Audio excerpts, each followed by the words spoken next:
On en a un, ou deux, ou plus. Ils sont communs, originaux, chargés d'histoire, hérités d'ancêtres, religieux, inventés. On les choisit rarement, mais ils peuvent forger notre identité.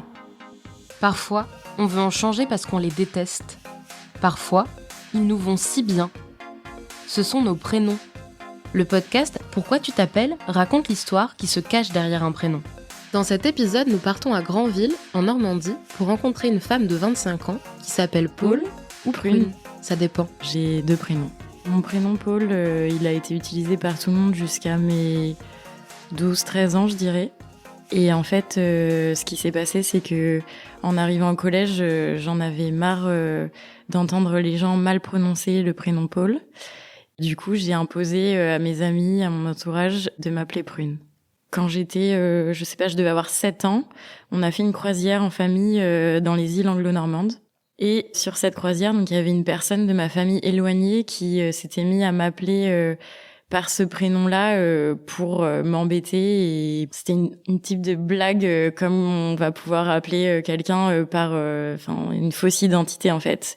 Comme j'étais jeune, donc ça m'énervait. Et après, par la suite, c'est resté. Moi, je l'ai repris à l'époque des blogs. Donc c'était un peu une fausse identité blog. Et après, donc c'est comme ça que je l'ai imposé aux gens. Parce que du coup, c'était mon identité sur le web, etc. Donc c'était facile de l'imposer aux autres. J'ai commencé à réapprécier ce prénom quand j'ai lu un livre de Françoise Sagan qui s'appelle Aimez-vous Brahms et dont l'héroïne s'appelle Paul. Et c'est là que je me suis rendu compte que c'était un prénom très mélodieux et très pur. Est-ce que vous connaissez l'étymologie du prénom Paul ? Alors j'ai un cadre dans ma chambre qui décrit mon prénom et les attributs et ce que ça voudrait dire de ma personnalité en théorie. Et donc sur ce cadre, c'est noté qui est petite, je crois. J'ai jamais fait de recherche approfondie sur mon prénom. Je pense que mes parents me l'ont raconté plusieurs fois, mais à chaque fois j'oublie parce que ça doit pas être une histoire très particulière. Enfin, en tout cas, dans mon esprit, je sais pas. Je saurais pas la dire. Alors moi je suis Christine, la maman de Paul. Je suis psychologue et j'ai 57 ans. En fait c'est peut-être venu plus de son papa au départ, l'idée de Paul. Et c'était lié à des prénoms qui existaient déjà dans la famille, mais plus de son côté, plus des prénoms masculins. Notamment le grand-père de Paul s'appelle Paul. Et moi, ma maman, donc la grand-mère maternelle de Paul, s'appelle Paulette.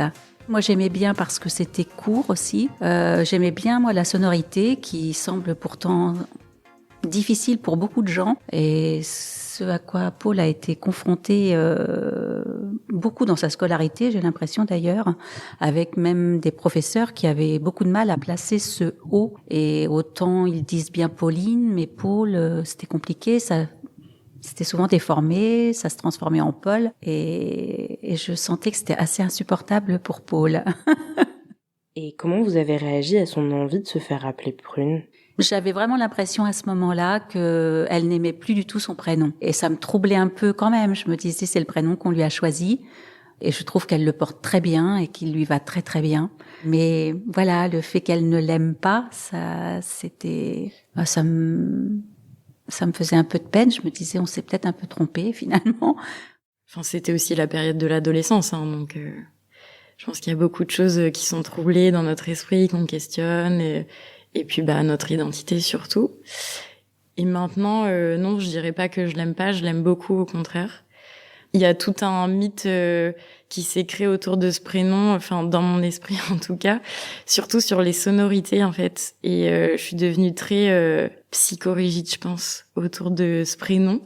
Et donc même des personnes qui vont pas mal le prononcer en disant Paul, mais des personnes qui vont pas le dire comme mes parents le disent, donc qui vont pas allonger le O ou enfin je sais pas exactement comment ils le prononcent, mais ils le prononcent d'une manière particulière. Et des personnes qui vont pas le dire exactement de la même manière, je vais leur dire qu'elles le prononcent mal. Bon, maintenant, j'aime bien l'entendre dire que elle le voit un peu différemment aujourd'hui et qu'elle se rapproche de ce prénom à nouveau. Enfin, elle y voit plus d'affinité aujourd'hui. Est-ce que ça vous est arrivé d'utiliser Prune ? Je dirais que j'emploie Prune de façon très exceptionnelle. Peut-être quand il y a des amis Quelquefois, ça m'arrive de lâcher Prune, mais en général, c'est Paul. Et ouais, pour moi, j'ai pas réussi à basculer sur le Prune, vraiment. Tout le monde dans ma famille m'appelle Paul. C'est devenu un peu leur privilège, en fait, de m'appeler Paul. Et surtout, pour mes sœurs, c'est le privilège. Donc, quand elles sont avec mes amies, elles continuent à m'appeler Paul.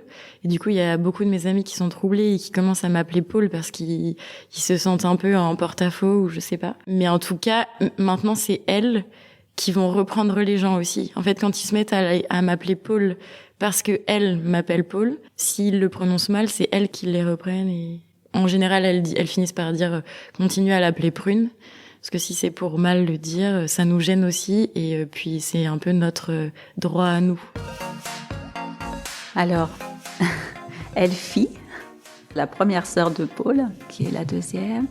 La troisième, c'est Romane. Et puis, le petit frère, c'est Basile. C'est vrai que Paul, ça a une connotation un peu ancienne. En même temps, Elfie, je dirais que c'est ni moderne ni ancien. Enfin, c'est pas commun. Comme Paul d'ailleurs, hein. C'est pas des prénoms communs. Romane, ça le devient peut-être un peu plus, mais à l'époque, quand on lui a donné ce prénom, je ne connaissais personne dans mon entourage proche, en tout cas, qui s'appelait Romane. Tout comme Paul, je n'en connais aucune, Elfie non plus. Ouais, c'était des prénoms rares. Je crois que ça c'est venu peut-être de leur papa aussi, qui, quand il était en maternelle, il y avait 4 petits garçons qui portaient, ou même 5, qui portaient le même prénom dans la classe. Et ça l'a traumatisé, je crois. Donc ça, c'était un point d'honneur à trouver un prénom qui ne soit pas trop commun. Après, c'est relatif, parce qu'aujourd'hui, Romane, je me rends compte que, voilà, il y en a quand même pas mal, je pense. Mais à l'époque, voilà, on n'en connaissait pas. Enfin, moi, je me dis, quand on choisit un prénom, on sait qu'on va le prononcer maintes et maintes fois, donc c'est important qu'il sonne bien à l'oreille. Enfin, voilà, qu'il nous convienne quand on le prononce, quand on le dit. Est-ce qu'il y avait des alternatives à Paul ? Il y avait Paul, il y avait 2 autres prénoms dont je me souviens, c'était Victoria et Julia. Maintenant, je suis très satisfaite. Récemment, j'ai entendu des parents appeler leur enfant Prune dans un supermarché. Et je me suis dit, mais ça me va pas du tout, en fait. Donc, j'ai plutôt tendance à me représenter en tant que Paul, ce que je faisais plus du tout. Au fur et à mesure du temps, ce prénom de Prune, il va disparaître. Dans le cadre du travail, par exemple, quand je me présente et que je dis que je m'appelle Paul, je vois bien qu'il y a un petit moment de flottement et les gens essayent de se concentrer pour le dire correctement, mais il n'y a pas de remarque, non. Est-ce que vous pensez que si vous étiez appelé différemment, avec peut-être un prénom plus courant, ça aurait changé les choses ? J'ai pas de réponse fixe là-dessus, mais en tout cas, c'est sûr que moi, dans mon parcours, ça a amené beaucoup d'aventures qui n'auraient pas eu lieu d'être si je m'étais appelée Camille. Qu'est-ce qui est le plus dur et qu'est-ce qui est le plus simple avec le fait de s'appeler Paul ? Le plus dur, c'est de reprendre les gens sur la prononciation, d'apprécier l'entendre des autres, en fait.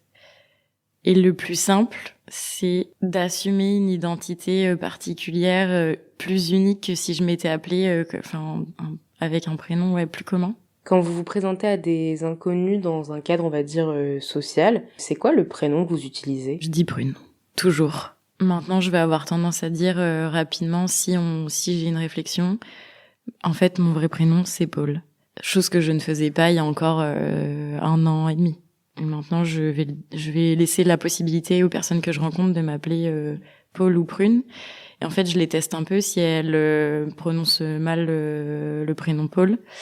Parce qu'en fait, une fois que je leur ai dit ça, ils ont un peu cette impression d'imposteur, en fait. Enfin, comme si par exemple, c'est une rencontre qui a duré 1 heure, sur les 15 premières minutes, j'avais seulement mentionné le prénom Prune.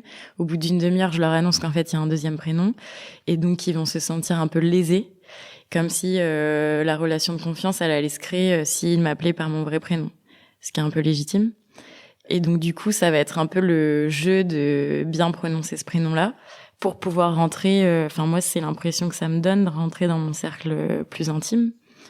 Du coup, c'est moi qui juge j'applique le jugement dernier de « Ok, vous avez la possibilité de conserver Paul » ou « Non, vous le prononcez mal et donc on va revenir aux prunes ». Comment les personnes, elles réagissent à la découverte que vos parents vous ont appelé Paul et non Prune ? Ils vont me demander pourquoi. Et en fait, très rapidement, ils comprennent parce que la plupart du temps, ils mettent un peu de temps avant de bien prononcer Paul. Donc, ils comprennent que j'ai pas eu envie de me présenter comme ça de prime abord. La plupart des gens me disent que les deux prénoms me vont bien. Donc, il n'y a pas d'étonnement particulier. Une fois que j'ai expliqué, c'est clair. C'était Pourquoi tu t'appelles, un podcast Slate.fr par Nina Pareja. Cet épisode vous a plu ? N'hésitez pas à nous mettre 5 étoiles, laisser un commentaire et surtout à le partager. Retrouvez l'intégralité de Pourquoi tu t'appelles sur Slate.fr et sur votre application de podcast préférée. Si vous voulez vous aussi nous raconter l'histoire de votre prénom, envoyez-nous un email à l'adresse podcast@slate.fr.